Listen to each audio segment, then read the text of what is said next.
Hello, welcome everybody. We'll give folks just another minute or two to hop into our webinar today. Thanks for joining us.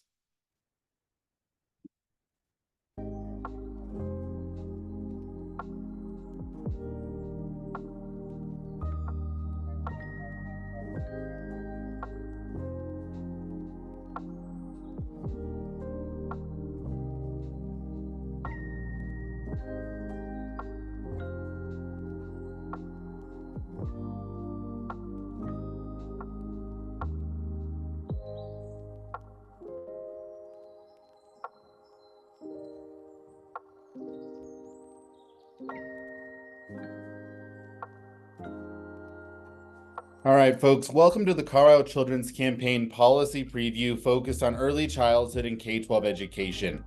This is one of two webinars that we will have prior to the start of 2026, with the other one on health and economic security happening last week. We will send out a link to that webinar along with this one today after the presentation. We will also have a series of webinars throughout the legislative session to keep folks apprised of developments at the state capitol and federal government. Today, we encourage folks to use the Q&A function if you have questions throughout our discussion. We will be spending some time at the end to address any questions that come up. This webinar will also be recorded, and we will be sure to send out the recording for this one and the slide deck for this webinar and the other one that we had last week to all those who registered afterwards. So once again, welcome. My name is Riley Kitts, and I'm the Chief Policy and Research Officer here at the Colorado Children's Campaign. I really appreciate you all taking time out of your day to hear about policies that affect Colorado's kids. At the Colorado Children's Campaign, we believe every child deserves a seat at the table when public policies are being made that impact their lives. But we know that kids can't vote or run for office, so we are their voice and their champion. And the Colorado Children's Campaign has been the proud voice of children in policy and advocacy for this state for more than 40 years. We work to make sure Colorado is the best place to be a kid and raise a kid. We use data and research to identify proven strategies that advocate for kids and policies that strengthen their well-being and help them thrive. Our focus is on the whole child, working across early childhood, K-12, education, health, and economic security for the greatest long-term impact. I will kick us off today with some overarching updates, and then we'll pass it to the incomparable Dr. Mithangi Subramanian, and our Director of Early Childhood Policy, and Maddie Ashur, our Director of K-12 Education Policy. They will be giving you some state-level data and will be updating you on some recent federal and state actions. They will also start to look forward to policies and themes to tackle in the upcoming year. This webinar is focused once again on early childhood and K-12 education. If you joined us for our health and economic security webinar last week, you'll hear some similar updates at the beginning of this presentation as we did last week. We believe it is important to frame things in the right context, especially with state budget constraints and the federal landscape ever shifting. I'll try to keep my blathering to a minimum so you can hear from the real experts on K-12 and early childhood. So speaking of K-12, we do have some very recent and exciting updates. Both propositions on the ballot in support of healthy school meals passed just a couple weeks ago.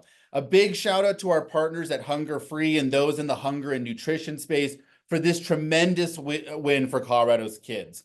We look forward to working with partners to make sure the dollars approved by these measures get to the kids and schools that need them. And you will hear more from our K-12 Director, Maddie, about this later in the presentation.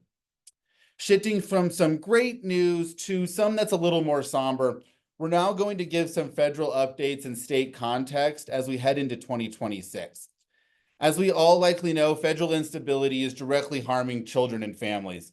The shutdown that just ended led to funding delays that disrupted programs like SNAP and Head Start, putting access to food and early learning at risk. H.R. 1, or the sweeping federal tax passage that passed over the summer, will have huge impacts for kids and families. We know that Medicaid coverage for kids are at risk, with thousands of children, especially those in low-income families, potentially losing health coverage. Shifting costs of the state will be hard to absorb, if we can absorb them even at all, and it will weaken safety net programs such as Medicaid, SNAP, and even TANF and CCAP. And our state budget is already in a precarious situation due to Tabor, So any additional squeezes will be felt across almost all programs. Health system instability is growing with rising premiums and uncompensated care, threatening the stability of insurance markets and our hospital systems. And education and civil rights protections are being rolled back. Federal changes have weakened the enforcement of student civil rights and special education services, and this has created gaps in access and accountability. Here's the bottom line. These federal shifts are making state-level leadership and investment essential to safeguarding children's health, education, and family stability. So here is a visual timeline for HR 1. HR 1's tax cuts significantly reduce federal revenue and begin to shift costs to states, threatening that critical safety net I mentioned, like Medicaid, SNAP, and CHIP. And because our programs are so intertwined, we also know we're going to see impacts throughout our other administered programs and benefit systems like Temporary Assistance for Needy Families, or TANF, and our Child Care Assistance Program, CCAP, but we'll also see some ripple effects through our K-12 systems. Maddie and Matthew will touch on these in some of their presentations. So we will begin to see big increases in SNAP cost sharing about a year from now, as outlined in this visual. And then Medicaid work requirements will start to kick in towards the end of 2026. We will see even more cost sharing for state SNAP administration happening about 2 years from now in October 2027. And then even more disappointing news from Medicaid in 2028 as state-directed payments steadily continue to decrease and decrease. This really does just show that we have a lot to brace for here in the upcoming years. And because of the passage of that federal package of HR 1, lawmakers were called back to the Capitol in Denver for a special session in August, just over the summer. Legislators took steps to start to address HR 1, especially the immediate budgetary impacts of more than $750 million in a budget shortfall. So lawmakers felt the need to act and act quickly after the passage. And they acted to do a few things like stabilize the health insurance market and preserve healthy school meal programs for students across the state. They did some tweaks in SNAP that we can talk about here in a little bit, which were approved by voters with the passage of Prop LL and MM just a couple weeks ago. They also raised new revenue by trying to close some very select tax breaks and loopholes, and they started to tap into our state's reserves to bring in some more revenue to address that shortfall. The special session did demonstrate that Colorado is committed to protecting children even when budgets are tight, but those are important steps. We want to recognize that they were largely Band-Aid solutions, and we need to work to find longer-term fixes here. So as we do try to look for those fixes, it just does sound like the same story, different day here in Colorado. We are once again facing budget pressures. Gosh, we hear that over and over and over. So Colorado had to make, our lawmakers had to make just about $1 billion in cuts during the last regular session that just wrapped up in May. In August, they had to come back and make another $750 million in cuts or different savings to address that shortfall. And that seems to continue the story here a little bit, especially if we don't address some of our structural problems with our Constitution and some of the constraints that we have with raising revenue in this state. So as we look forward to 2026, like I said, the state is facing another round of nearly $1 billion in budget cuts. Governor Polis just presented his proposed budget for fiscal year 26-27, which starts on July 1st of next year. He presented that just yesterday to the legislature and the Joint Budget Committee, and they had some pretty tough questions for him. We are hard at work analyzing that budget, and we're going to have a lot more information to come, especially in those webinars that we will hold in January and beyond. But from an initial look, this budget is in a dire situation. There are proposals to make some serious cuts, and those should not be diminished. However, we do see a lot of programs that benefit kids largely trying to be protected or maintained in this proposed budget. And we want to say that's a testament to the work of so many advocates that are on this call and a lot of the work you have done for so many years. It shows that the work that we have done to support those vital programs are really working, but we need to find some innovative ways to keep those services going. So looking forward, like we said, we are facing some real challenges. Deeper cuts are likely to keep on happening as we face the real impacts of HR 1, and programs like SNAP and Medicaid are particularly at risk. At the same time, Colorado's fiscal tools to address these issues are very constrained.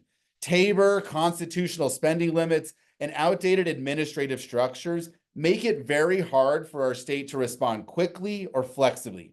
These pressures don't just affect health programs like most of HR 1 addresses. There's other critical supports at risk too. Like I said, temporary assistance for needy families, childcare assistance, and even K-12 funding are all caught here. The key takeaway is that we need to act proactively now to protect children and families, because waiting until cuts happen will make it so much harder to mitigate the impacts. So what are we going to do about it? What are we proposing to do about it here? Well, at the Children's Campaign, we believe that when kids have someone to fight their fights for them, they can focus simply on being kids. So that's what we're going to do. We're going to go fight their fight at the Capitol. First, like we spoke about last week, we're going to modernize the safety net to help make sure families achieve financial support and avoid gaps in stability. Second, we're going to guarantee affordable, high-quality healthcare for every child and family and make sure that that coverage is stable and accessible. Then we're going to make sure that early childhood care is affordable, accessible, and effective, and actually start to address wait lists and quality programs for kids. And we're going to fund our schools properly and ensure that students with special needs have the resources, protections they deserve. So as I mentioned, we covered the first two buckets around addressing our safety net and affordable healthcare last week. So today we're going to hear about early childhood and K-12 priorities from our two experts in those fields. One last thing before we jump into some data here and do some level setting, we want to make sure that we promote these resources that we've recently put out. The Children's Campaign research and policy teams were proud to release a series of briefs in the month of October called Kids in Focus. These highlight key data and trends as well as policy recommendations in childcare affordability. We look at the rise of youth homelessness in our state and how to modernize our safety net program, temporary assistance for needy families. You'll see highlights from the briefs throughout the webinars today and some last week as well. And we'll be sure to send out these resources in our follow-up materials today. All right, we can now jump into some data and some policy recommendations. We want to do a quick little level set on some data here. We'll largely be using kids count data throughout the presentation. The Colorado Children's Campaign is the state's kids count organization, and we publish our annual report and house a data center here at the Children's Campaign. Our kids count report pulls together data from the best available public and administrative sources. And just to note that due to data collection and best practices, we often see lags in data. Much of what you'll see is from 2023, which is the best and most recent data available, but we do have updates where we were able to have access to data quicker. The Children's Campaign works regularly to update and track data as it becomes available, including update our Kids Count Center on our website. So who are Colorado's kids? Who are the kids that we always are focused on and wanting to talk about? Well, there are about 1.2 million kids living in Colorado, and that makes up about a fifth of our state's population. We also want to note that almost a third of those kids are under the age of 6. So whether those kids live on the Eastern Plains, the Western Slopes, somewhere in between on the Front Range, we know that each of them deserves every opportunity to reach their full potential. And we know that Colorado's kids come from a diverse background and a very diverse set of experience, strengths, challenges, and needs. Among all kids in Colorado in 2023, just half of our children were under the age, were from communities of color, I should say, and 1/3 were children who were from Hispanic backgrounds. Children live across some of our states, with some of our biggest population centers, of course, being in the Front Range. But we also want to note that as a whole, our state is actually seeing our child population declining. So between 2019 and 2023, Colorado's child population actually decreased by about 28,000 kids.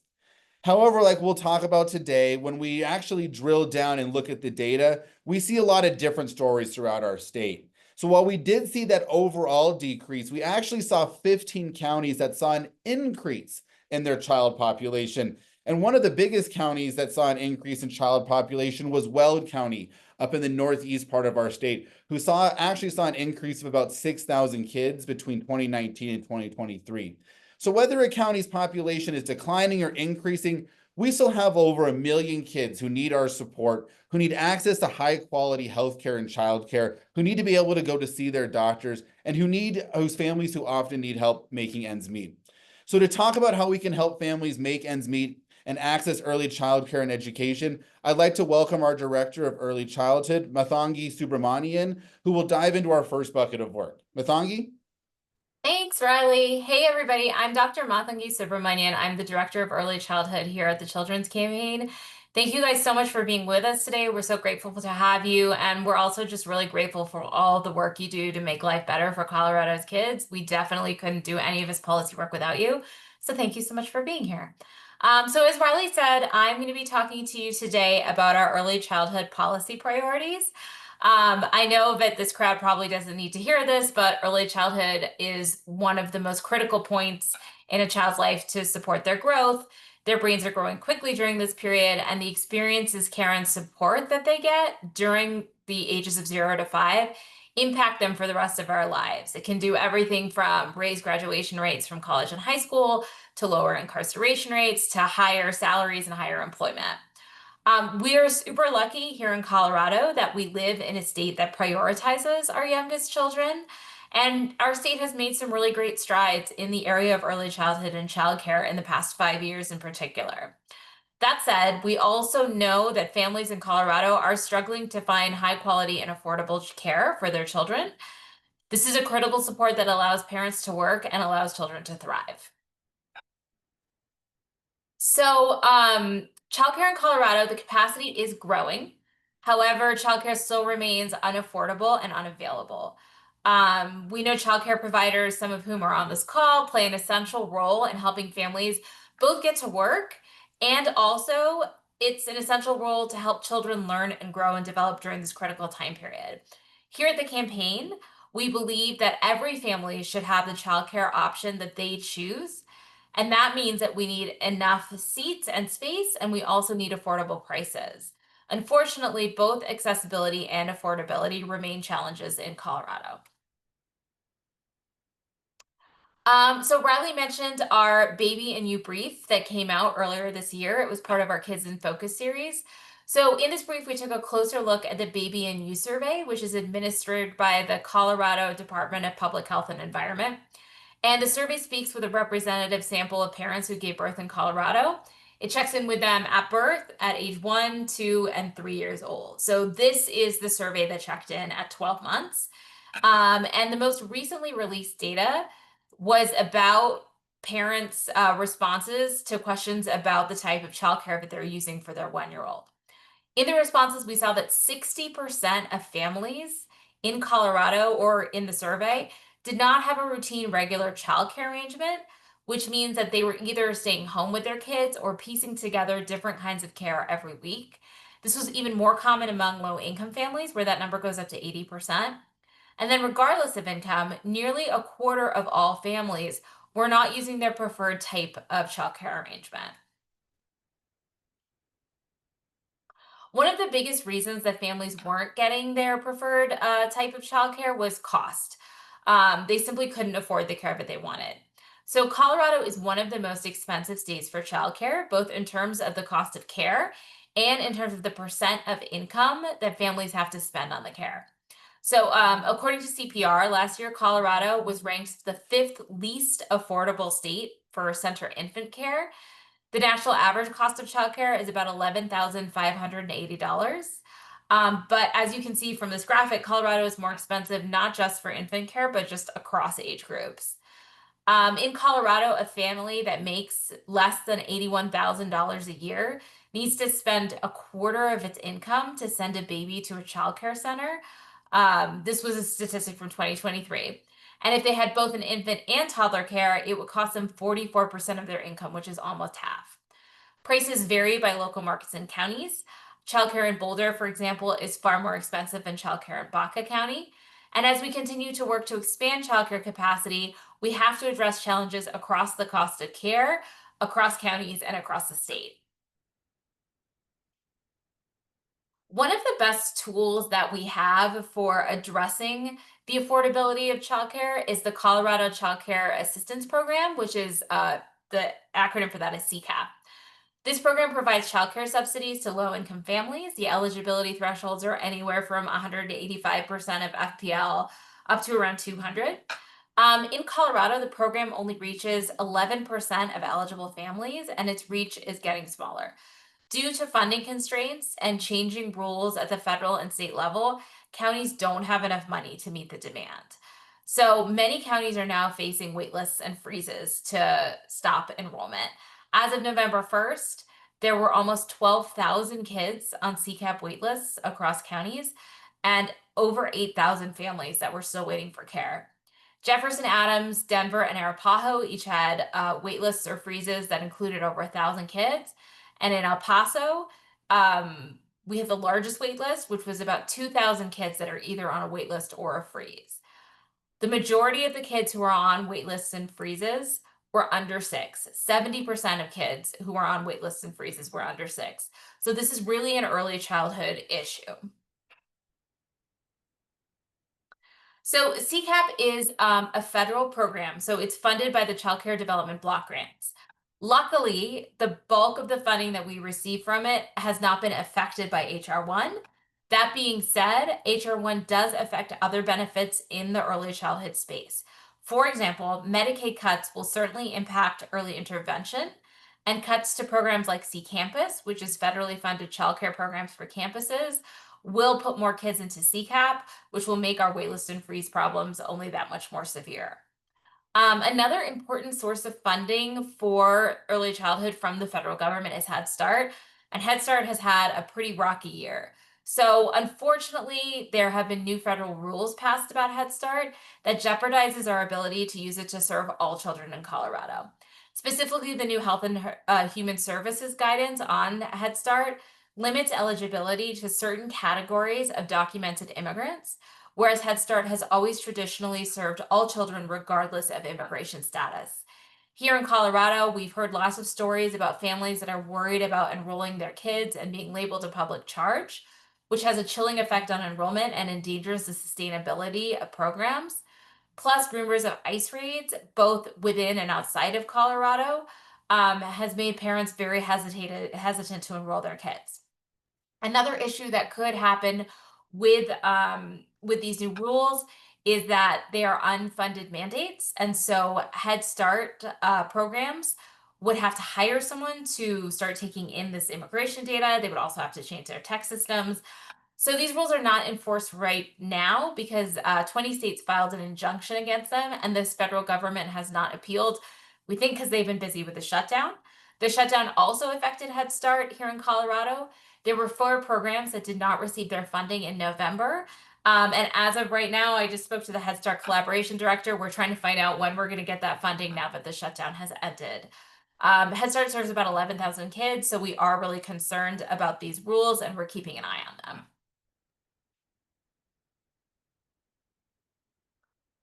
So in some good news, Senator Hickenlooper has co-sponsored a bill with Gillibrand, Fisher, and Collins to update the Child Care Development Block Grants, which we use to fund CCAP. The bill expands eligibility by lowering the percent FPL that folks have to have. So essentially expanding the number of income levels that are eligible for CCAP. And expands the allowable uses for CCAP, including allowing families who are involved in substance abuse prevention programs to use CCAP money to fund childcare while they're in these programs. This is super exciting, and we are working with Hickenlooper staff to keep him kind of appraised of what's happening in Colorado, and also to stay up to date on what's happening with the bill, and the Children's Campaign endorsed the bill. We're really excited about this, but it also means that we have more kids that we're going to potentially serve, and that paired with underinvestment is not a great situation. Okay, so speaking of investment, we know you guys recently saw that the governor's budget came out.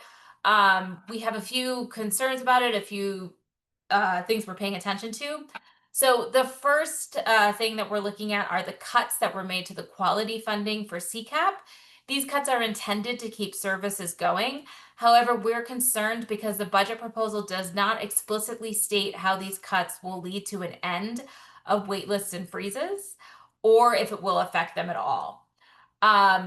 Because there is an underinvestment in CCAP at the federal and state level, we need to be more efficient about the money that we have so that we're preserving funds for the future and also serving more kids right now. We have a number of policy priorities that are focused on cutting red tape and realizing efficiencies that we hope will improve service delivery and help more providers open and stay open. One of the measures related to this that we're excited about in the budget is CDEC's decision to bring more contracted licensing inspectors in-house. Right now, over 90% of inspection complaints come from contractors. So we're glad to see that CDEC is making this change. That being said, we are sensitive to the fact that this is going to be a big change for some counties and early childhood councils in particular. So we're waiting and watching to see how that process rolls out. Finally, we have seen some cuts to the local leads budgets. So the local coordinating organizations, which support families in connecting with UPK services and with enrollment, are returning to their baseline funding of $2.8 million. Last year, we had $4 million in this pot to help families access services. As we expand UPK and with new quality standards coming on board, we need to make sure that local leads have a reasonable scope of work that is fully funded. And I'm going to talk about this more as we talk about our policy priorities. Okay, so as I mentioned, we have an issue with CCAP in the state where we have about 12,000 kids that are currently on wait lists waiting to receive the subsidy. 273 of these families are TANF involved, and without childcare, it's going to be impossible for them to meet their work requirements. While we've heard that the latest freezes are due to the enforcement of the Biden rules, which change kind of the rules of how much we have to reimburse providers, we've had CCAP freezes throughout the history of the program, and so this is not a new program. Also, last year's CCAP only served 11% of the eligible population, and on the federal level, the Child Care Development Block Grant funding only served 15% of the national eligible population. So clearly, we have an issue with underfunding. That being said, a lack of childcare means that kids don't have a safe space to be kids, which is particularly dire between the ages of 0 and 5. That's when socio-emotional development happens. And so an underinvestment in the system is an underinvestment in kids, families, and the future of kids. As I mentioned, Senator Hickenlooper's co-sponsored Child Care Modernization Act expands eligibility, which we're very excited about, but it also means that these dollars have to stretch even farther than they already go. And so the budget's going to be more strained than ever. Unfortunately, as is often the case in early childhood, generating additional revenue right now is very challenging. But we at the campaign believe we can be smarter about the revenue we have. Too often, government bloat and outdated systems prevent benefits from reaching the families who need them, and we need to modernize how benefits are delivered. Every dollar saved from waste and delay must be reinvested in direct services that helps families stabilize and succeed. So that's a policy area we're going to be looking at very closely this session. The next area we're talking about looking at are the local leads. So Colorado's current local governance structure for delivering childcare is fragmented, underfunded, and is redundant in statute. So just to give you kind of a lay of the land. So childcare resource and referral agencies were first started by women of color in the 1960s as informal systems to help each other find care. They started being codified into law in the 1970s and 1980s. And currently in Colorado, they're responsible for helping families navigate childcare systems. Early childhood councils were piloted in the 90s and they were put into statute in 2007. They are responsible for research navigation, resourcing and recruiting and retaining providers, mixed delivery systems, and quality. So again, you see the overlap here between childcare resource and referrals. And then in 2023, we established local coordinating organizations that were established to help families navigate the UPK system and to help providers with quality standards. So as you can see, all three of these have overlapping responsibilities and they're established in separate statutes.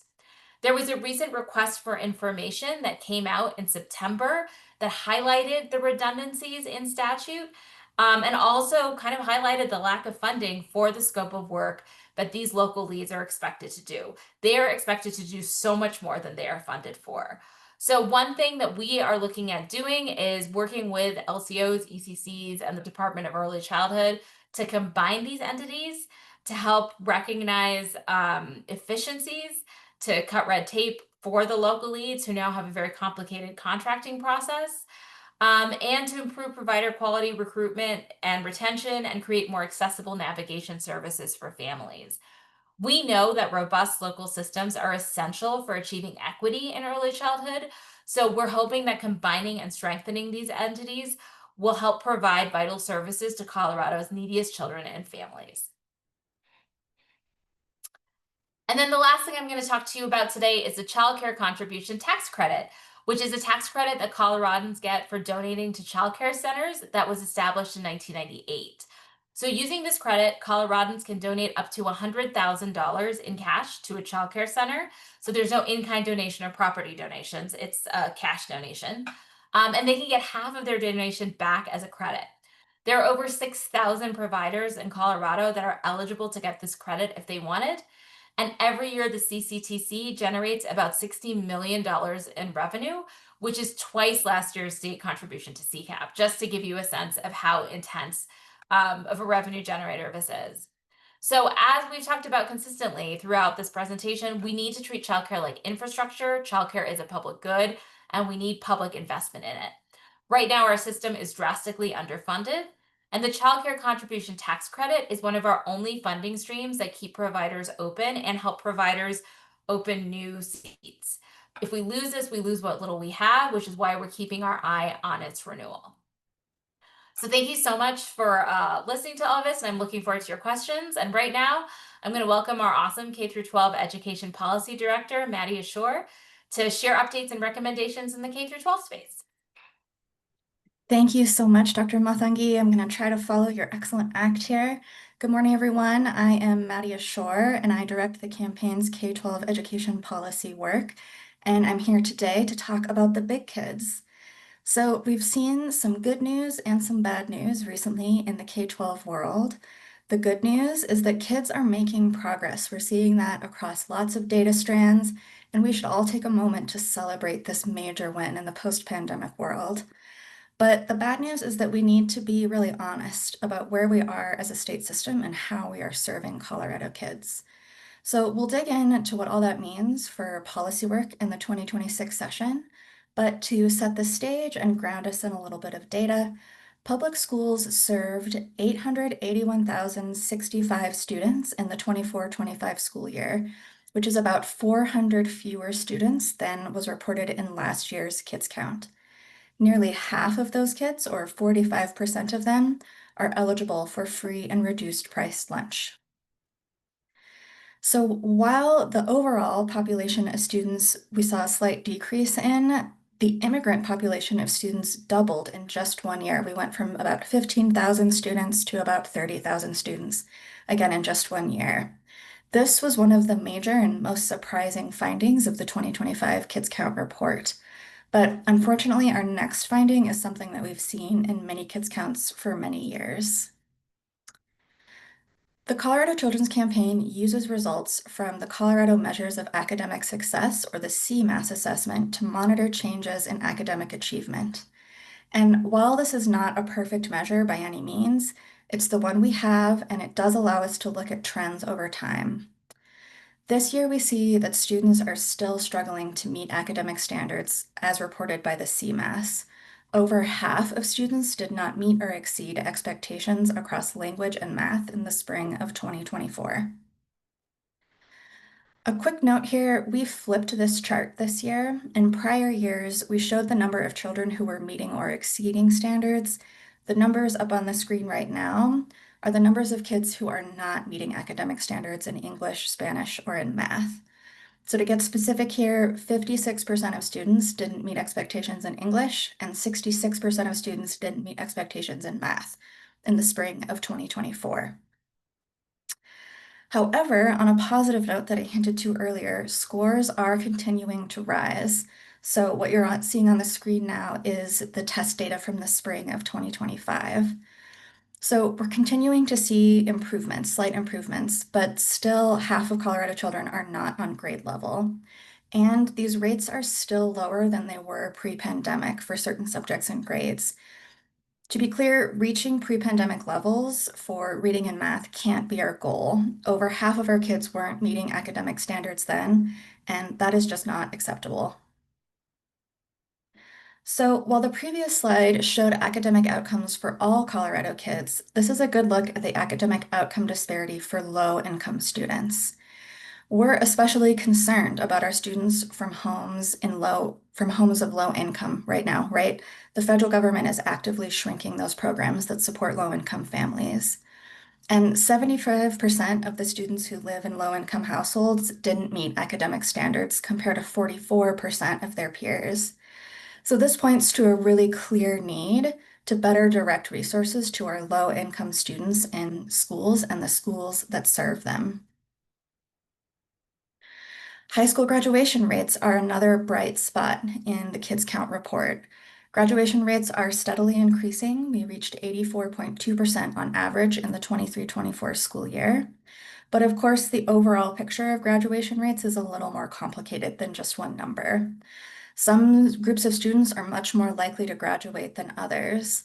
For example, we're particularly concerned about the low graduation rate for kids in foster care. At only 40%, they have by far the lowest graduation rate, considerably lower than kids who are experiencing homelessness. Another notable statistic on this chart is the graduation rate for low income students.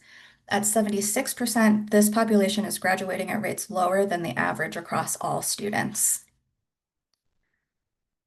In addition to some improvement in graduation rates, we're also seeing that attendance is improving. This has been a major goal of Commissioner Susana Cordova and many school districts across the state over the past couple of years. We know that kids need to be in school if they are going to graduate and move on to success in life. And so we at the campaign are excited to see lower rates of chronic absenteeism across the state. As a reminder, kids are considered chronically absent if they're missing 10% or more of available school days. And we're inching down to our pre-pandemic chronic absenteeism levels, again, in part due to big coordinated efforts by schools and districts to get kids to school and meet the needs to get them to school. And this is a really big win. We know that in ninth grade, attendance is a better predictor of graduation rates than test scores. We do have the data from the 2024-25 school year. It was recently released. And that data showed that chronic absenteeism remained relatively stable over the last year with just a slight increase under 1%. So we're glad that there was not a major reversal, but we're hopeful that we would continue to see more of a decline in this chronic absenteeism rate. So that's all of our data in the K-12 world for today. Now I'm going to transition to talking about the federal impacts in K-12 education. The first taste we got of some of the federal uncertainty that we're experiencing right now happened over this summer when nearly $80 million in title funding were impounded through June and most of July. In a typical year, title funds are released to state departments of education in June so that they can be distributed at the beginning of the new fiscal year on July 1. Districts count on these dollars to begin preparing for the coming school year, and their delay obviously caused a lot of alarm. These dollars ranged from Title I to Title IV. The biggest pot that was missing was in Title II, Part A. This is about effective instruction. That was about $26 million that usually pays for professional development, hiring and retaining of high quality teachers, teacher kind of things. The campaign joined a large group of organizations, and we pressured our congressional delegation to force the release of these funds, and we were ultimately successful. But we believe that Colorado kids, Colorado school districts deserve more predictability, sustainability, and just more calm when it comes to their federal funding. So after this federal funding debacle, the HR 1 passed, and throughout the negotiations over HR 1, many key funding streams that Colorado students and schools depend on came on and off the chopping block, which causes concern, obviously, throughout the state. In its final form, HR 1 made more changes to the higher education space than to K-12, but the major cuts to Medicaid and SNAP will reduce the number of students who are counted for at-risk funding. It's tricky to estimate the dollar for dollar impact here, and the effects won't kick in until the 2027 fiscal year, but we are anticipating a drop. We're also seeing major reductions in force orders at the US Office of Education and all of the offices that fall under that office. So, though the Trump administration does not have the power to abjectly close the US Department of Education without Congress, they are effectively doing so through these reduction in force orders, or RIFs. These RIFs have been ongoing all summer and fall, but the latest round came just a few weeks ago as a result of the shutdown. It's hard to know how much of these RFs will stick as they move through the courts and through the ongoing shutdown debate. But we do know that right now, those offices are shrinking. All but top officials in most top positions have been laid off or let go. We don't know when they're coming back. And this leaves students with disabilities and students experiencing homelessness, for example, without monitoring, protection, enforcement, and anti-discrimination protection. We saw some good news in the governor's 26-27 budget. As Matthew said, we're still digging in here and monitoring the JBC. But the K-12 budget was largely protected, as Riley mentioned earlier. It included a $167 million net funding increase for K-12 schools, and it keeps the promises that the state made to schools and districts in 2024 and 2025 via the school finance acts in those years. The governor's budget also included a $15 million mandatory inflationary increase for our categorical programs, which I know many school districts are very dependent on. And the budget also included just a few minor reductions in CDE's budget. $100,000 here, a change in how the READ Act is evaluated, moving from 1 year to every other year. But overall, compared to other budgets, K-12 got through another round without any major cuts. And under this proposal, the state can fulfill some of the promises that we've made in the past two sessions. However, as Riley and Matthew have stressed, there's a lot of other pieces in the governor's proposed budget that have to fall into place for this plan for K-12 to work. So we'll be watching it very closely. So what are we going to do about this in K-12 in the 2026 session? Our top K-12 priority continues to be the full implementation of the new school funding formula passed in House Bill 24-1448 and furthered in House Bill 25-1320, the two most recent school finance acts for the state.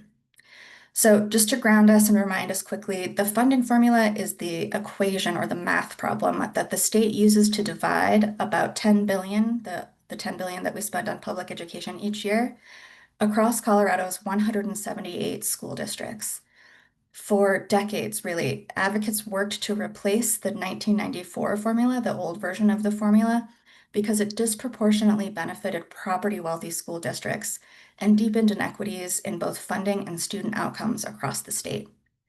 Data show and have shown for a long time that Colorado has one of the largest and most persistent achievement gaps in the nation, and this new funding formula directly addresses that. Getting the funding formula right is the single most important step that Colorado can take to improve outcomes for kids who are at risk learning English or who have special learning needs. If we can get this formula right, we'll be able to put up the big numbers that you see here for kids in rural Colorado, kids learning to speak English, kids living in poverty, and kids with special learning needs. These are major big win numbers. Right now, we're in year 2 of a 7-year implementation plan for the new school funding formula. The 2025 School Finance Act requires the legislature to fund 30% of the next phase of implementation, which will cost about $50 to $80 million in 2026. Both the governor and the speaker have identified this appropriation as a top priority. If the legislature can make that full investment, districts will shift from 4-year to 3-year enrollment averaging, which is a compromise that balances fiscal responsibility with stability and planning abilities for districts. As implementation continues, the Colorado Children's Campaign will continue to emphasize collaboration, creativity, and optimism to ensure that Colorado can deliver on the promise of a truly equitable, student-centered school funding system. Our next key issue is the maximization of the Healthy School Meals for All program. Riley talked about this earlier. The Healthy School Meals for All program was created by a ballot measure in 2022, and the program basically reimburses schools to feed all kids in a school 2 full meals every day. In its first full year, 23-24, participation in the program far exceeded expectations, which is it's a good thing, right? It means it's a good program that's working for schools and for families. All 190 eligible school districts and charter schools opted into the program, and meal participation soared. It went up by 37% for breakfast and 30% for lunch. At the same time, inflation drove up the cost of food and labor. So while Proposition FF, the proposition that started this program, was designed and expected to raise about $100 million each year, actual program costs came in at about $150 million, creating about a $56 million shortfall in the program. So to solve this problem and keep this program alive, the legislature referred 2 measures, Props LL and MM, to voters just a few weeks ago, and we're very pleased that they passed. Another huge shout out to Hunger Free Colorado for leading the charge for these important measures. Together, these 2 measures will bring in about $115-ish million to the program. Prop LL specifically allows the state to retain and spend additional funding, and Prop MM expands the Prop FF income add back, which essentially lowers deduction caps and generates about $100 million in annual revenue for the program. So we've talked about the SNAP cuts that were forced by HR 1 and sort of cemented into place by the special session. And meanwhile, we're anticipating about a $60 million overage in funds after full implementation of HSMA. So noticing these 2 circumstances, the legislature passed Senate Bill 25B-003 to modify Props LL and MM to ensure that any new revenue and any overage revenue could also be used to support SNAP programming. The campaign supported this change as a way to strengthen food access across programs, right? We're trying to fill as many bellies as possible here. And the work of the 2026 session will be to rig up a system that moves the overage dollars to the right families in the right ways. Finally, our third area of focus this year is to protect the civil rights and learning supports of Colorado students with disabilities. So over the past year, as we talked about, the U.S. Department of Education, the Office of Special Education Programs, and the Office for Civil Rights have all been effectively dismantled through the RIFs, the reductions in force that we discussed. That means that many of the federal systems that once monitored compliance, enforced student protections, and provided technical assistance to states and districts just no longer exist. They're not operating right now. For students with disabilities, this means fewer protections around individual education plans, due process hearings, and equitable access to school programs. For districts, it means less clarity and support in carrying out the constitutional rights of Colorado kiddos. And for parents, it means just one less option, one less route to go through to find solutions for their kiddos. So in response, the Colorado Children's Campaign is leading efforts to recreate or rebuild these systems at the state level. And our goal is to ensure that every Colorado student, regardless of federal policy shifts, maintains meaningful access to education, due process, and protection from discrimination. We have a really big opportunity and a serious responsibility to rebuild those guardrails here at home. That's it for me. We are going to go back to Riley to close us out for the day. Awesome. Thank you, Maddie. Thank you, Mithangi. I really am lucky to work with such experts in these fields. We appreciate it. We did see some questions dropped in the chat and in the Q&A. We were able to answer some of those as we went along. Want to say thank you to Coco. The Parent Center is still working hard to make sure kids with special needs are connected to services, and that we have advisors out there for those folks as well.